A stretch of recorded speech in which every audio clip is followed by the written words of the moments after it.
It's the penultimate day of the PGA Tour regular season, moving day at the Wyndham. Cameron Young, your leader by 3 shots at 15 under, heading to the weekend in search of his first career victory. First your shot of the day, and that belongs to Sami Valimaki. His second into the par 4 17th, some 153 yards. Valimaki, pull the string and here it comes. You know the rest. No such thing as too many twos on a scorecard. Valimaki all but mathematically eliminated from playoff contention, but there's one for the road, or 2. Young would keep his foot on the gas in round 3 here at the par 3 third. 165 feet, staring it down with good reason, flags one. To 7 feet, would convert the birdie putt.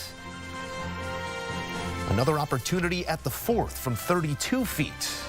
Small undulating greens at Sedgefield, and he's got him figured out. Drops it in dead weight for the birdie. Gets him to 17 under. Another circle at 5. We find him again at 6. This time, borrow off the other side and curling another one home. 4 in a row. Cam Young wants a win. Takes an 8-shot advantage at that point, but not so fast. 2-time winner on tour. Nico Echeverria making a late move on Saturday. Entered the week 65th in the FedEx Cup standings and looking to solidify his spots in Memphis and perhaps beyond. A birdie putt there from range at the 12th gets him to 12 under. Then a few holes later, his 3rd at the par 5. A common bailout left of the green, and you got to find dead weight down the hill. Gives himself a nice birdie look that he would make. Cuts the lead to 4 shots after Young bogeys number 14. We find your leader at 15 now, trying to bounce back. A deep eagle look from that same side. He's going putter from 55 feet and stalking it, walking after it. Did he do it? Just a couple feathers short of the big bird. A kick-in birdie, always welcome. Follows up the bogey with the birdie and gets that stroke right back. Looking for another on the way home here at 17. The putter has served him well. Pours it in from 10 feet. Echeverria would counter with a birdie of his own on 17, and still, Cameron Young, by 5 shots, your leader, heading into the final day of the regular season, 20 under par, and looking to become the 1,000th winner on the PGA Tour. It would be his first career victory in his 94th start. Work to be done, but 5 between them. Cameron Young with the inside track. CBS golf analyst Patrick McDonald leading us off here. And Pat Mac, it's never cut and dry on tour. It does feel like we're getting there. The advantage is 5 with 18 to play. Where did Cameron Young set himself apart specifically here in round 3? You look at his putter, Joe, and the leap this guy has made on the greens, not only this week where, of course, he leads this field in terms of strokes gained putting, but just this year, these last 2 years on the PGA Tour, he has bled strokes to the field with the putter in hand. And so far this week and this year, that putter has really propelled him to that 5-stroke lead. It's going to be interesting to see how he handles the pressure of Sunday with this sizable lead. Cameron Young just 18 holes away from a dream realized. Now we take you into the Super Tower, where CBS lead golf analyst Trevor Immelman joins us with more. Trevor, it is a formality at this point, but there's still golf to be played. An impressive day here by Cameron Young. Rattles off a bunch early on, sort of stuck in neutral in the midst of this round, and then finds a couple coming home. How do you sum up the day in total? Yeah, 2 birdies the last 4 really got things back on track for him. He got off to such a brilliant start with birdies from 3 through 6. And then, like you say, just a little bit of hiccup, but that's where the hard holes are at Sedgefield Country Club. And at the end of the day, you know, if you take the 30,000-foot view of it, he started the day with a 3-shot lead. He's grown that to 5 now. And he really is in a great position to get his first win tomorrow. It's going to be fun for us to keep an eye on this. Look, it's hard to get it done for the first time, especially when you have all the attention on you. He's had all these second-place finishes out here, 7 of them, and it's going to be fun to see how he deals with that added pressure tomorrow. You allude to it. He's not necessarily sneaking up here on win number 1, bears the scars of those past near misses, and it feels like this moment is one that he's ready for. But take me back to Cog Hill, if I'm not mistaken. What is it to know that you are 18 holes away from a dream realized? Yeah, look, you just got to hang in there. Keep reminding yourself at the end of the day, this is what you've dreamt about your whole life. This is what you've spent all of the time, made all the sacrifices, practiced for hours and hours on your own to have this opportunity to get the first win. So sure, you're going to be nervous, a little anxious, but you got to stay focused on those positives. And what a great opportunity this is to go ahead and get that first win. And for a guy like Cam Young that has been spoken about for so long as one of the top players, he was Rookie of the Year when he came out here in 22, and he's had all these second place finishes. Just keep firing and trust your game. I mean, who knows what could happen if he goes ahead and closes this out tomorrow. I mean, the kid, I call him a kid, he's just 28 years old. And we were talking about it on the broadcast today. In a lot of ways, it's sort of reminiscent of David Duval, who had to wait a long time before getting the first win. But once he did, the guy all of a sudden started winning a major championship and became world #1. So you just never know once you get that pop of confidence. You know, as a son of Chicago, I do hold a soft spot for those old Western Opens as well, Trevor. We remember them fondly. A final thought here, because there's so much to keep our eye on, Cam Young and beyond. Sunday here, our final broadcast with golf on CBS. That top 70 line does reign loud in the minds of many. As you take a look at that cutoff line, 65 to 75, those that are going to be white-knuckling it tomorrow, give me a name that has your undivided attention dancing around that cutoff line.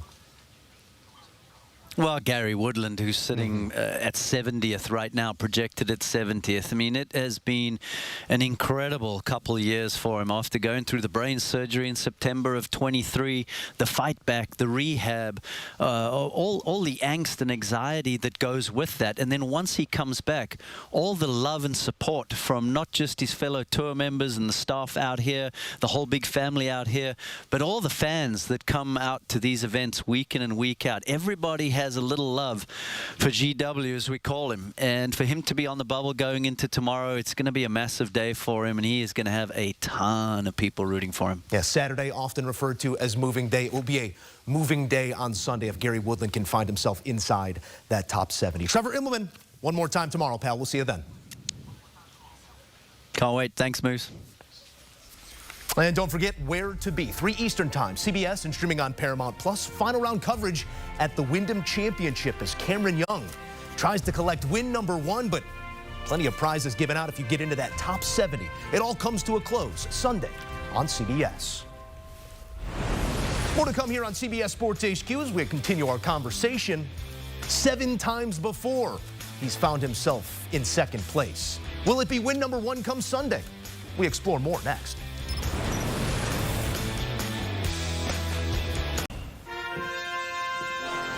Back on HQ Post Round, presented by AT&T, where Cameron Young finds himself just 18 holes away from a career worth of work realized. A 5-shot advantage for Young headed to the final day of the regular season, with a birdie at the 17th, extending that lead. Young ever closer to that all-elusive win.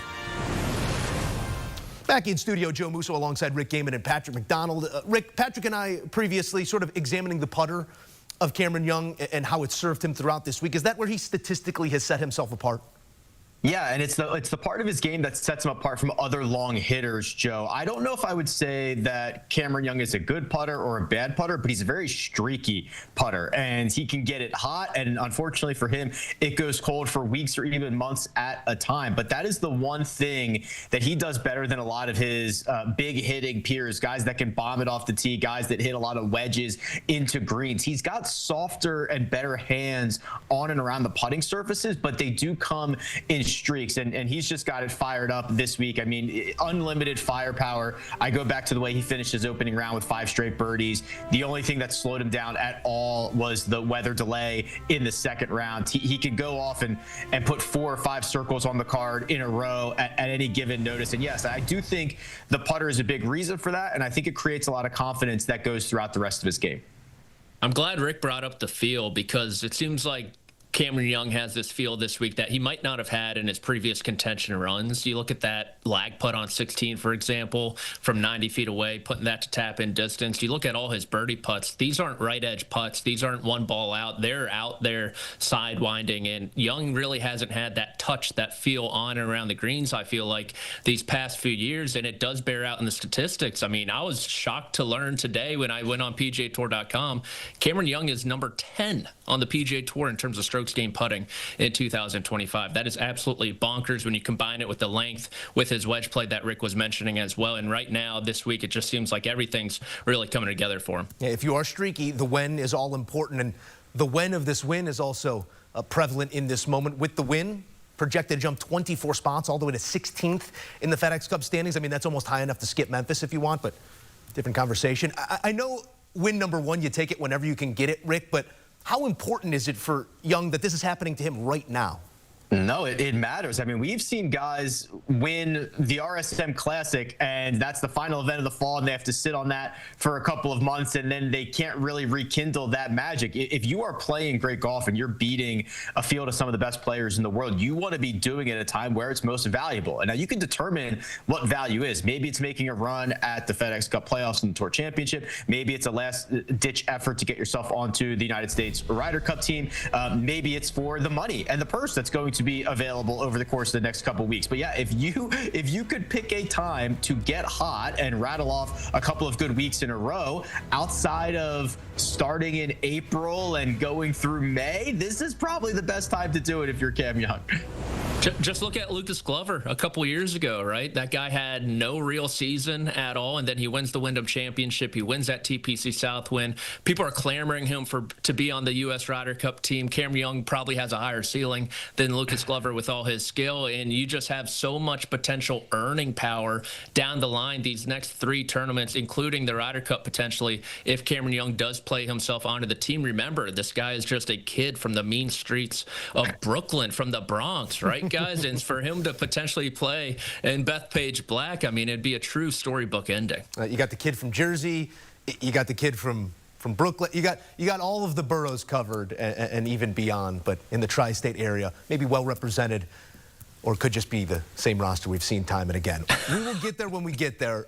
What is the task at hand on Sunday? Just for Young is the win, but for others, it's to climb up those FedEx Cup standings and try and find their way into that top 70. Rick, I know it's a moving target right now, and we're taking a look at some projections, 65 through 76, and not all of these have the opportunity to put a peg in the ground on Sunday, including Eric Van Rooyen, who had a WD, was on the fast track to a missed cut this week, but all he can do is sit and wait. As for the others, Rick, who has your undivided attention on Sunday? Someone that you're excited to watch in this high-pressure moment? Right, so I think there's two here. Not on this page, but Nico Echeverria started the week 65th and is currently 44th. He's in solo second. But on this list, Nikolai Højgaard, to me, is the most fascinating. He is a couple spots out of the top 70 right now. He was on that Ryder Cup team in Rome. His brother Rasmus had to sit there and watch the whole thing.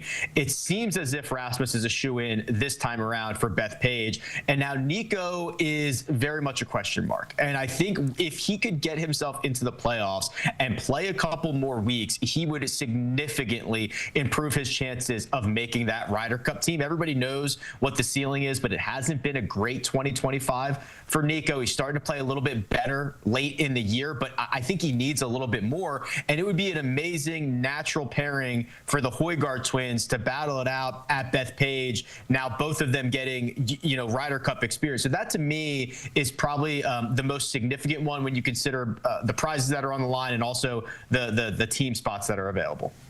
The Højgaards versus Goddard and Young, the Jersey Shore. I mean, I can't wait for that matchup. Come on, just fist bumping through Bethpage. I think the feel-good story that Trevor alluded to with Gary Woodland being the bubble boy heading into Sunday is the circle to be named. But I'm looking at two young guys. One who is currently projected outside in Cam Davis, who's just inside the top 40 right now. I think he has a really good chance tomorrow to get out there early on the golf course, post a good score, and climb his way back inside the top 70. Whereas someone like Davis Thompson's going into the final round inside inside that top 10, inside that projected top 70. He entered the week at number 78 in the FedEx Cup standings. I'm really interested to see how both of these young players adapt to the pressure that is the FedEx Cup playoffs tomorrow in that final round, knowing that a good score could push them into the St. Jude Championship and potentially beyond. Yeah, there's going to be a lot of players looking at a lot of different things Sunday at the Wyndham. So let's simplify it, take it back to the conversation at the top of this leaderboard. 20 under is where we find Cameron Young. 15 is the next closest. Then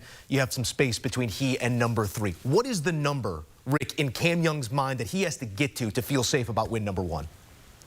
I believe that number is 23 under. If you get to 23 under, you've boxed out everybody not named Nico Echeverria, and he would really need to go very, very low. So you take care of the par 5s, you find an extra birdie out there and you call it a day. This is very much the territory where 5 strokes is a lot. It is not insurmountable, but it's at the point where Cam Young is the storyline on Sunday no matter what happens. If he wins, he finally breaks through.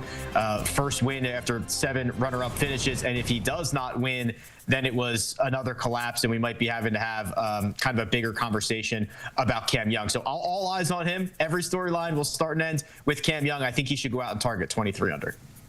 I totally agree, Rick. You got the 2 par 5s, and then you can pick one up another one along the way, maybe give one back like he did today. But I really liked the way he bounced back from that bogey on the back 9. But if Cameron Young reaches 23 under, ties the tournament scoring record, would be the tournament scoring record there at Sedgefield Country Club.